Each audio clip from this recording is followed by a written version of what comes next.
Joe Bonamassa is releasing a brilliant new album in September called Different Shades of Blue. Let's have a listen to a preview of some of the tracks now with Joe, starting with song number 1, Hey Baby New Rising Sun.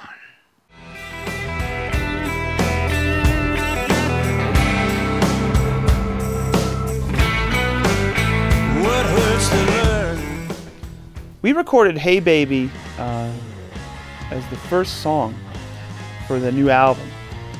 And a couple reasons. One, it's a really cool piece of music. It kind of just gets everybody going, you know. It's like establishes a tone of the record. And we also knew that the album was going to be all original tunes after that. So, you know, sometimes you do stuff for yourself, sometimes you do stuff for the fans, sometimes you do stuff for the naysayers. For me, in my mind, it was like, I get a lot of criticism sometimes because I've done my fair share of covers over the years, and I just said there's no better way to open up a record than with a Hendrix cover. So when they listen to it, they go, what's he going to do, just Hendrix covers now? And then the rest of the record is original. So I think it's a good way to set the tone. It flows nicely into a song called Oh Beautiful, and we're off and running. Oh Beautiful, I've been trying to write for years an a cappella song, and I pitched this idea to James House, which initially I had a riff, and that was it, and I had a melody.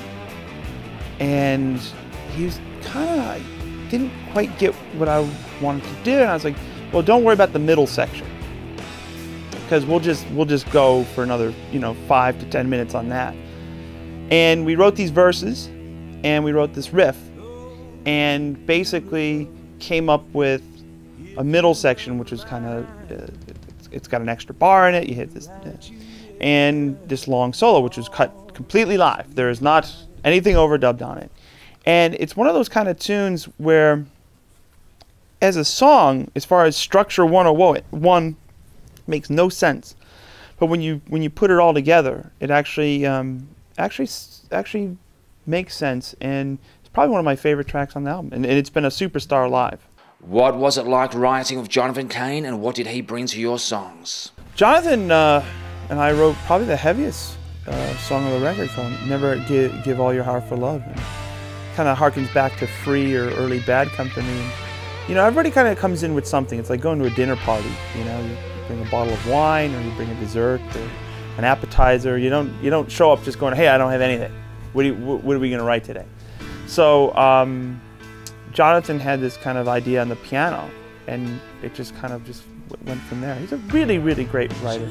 And when you think of Jonathan Cain, you have to go back to those records he did with Jimmy Barnes. He's a really, really accomplished, deep musical cat, and also a member of one of the most popular rock bands of all time. So he tends to get typecast as the piano player from Journey, but to go back into his history, he's a very, very deep musical cat who loves heavy music.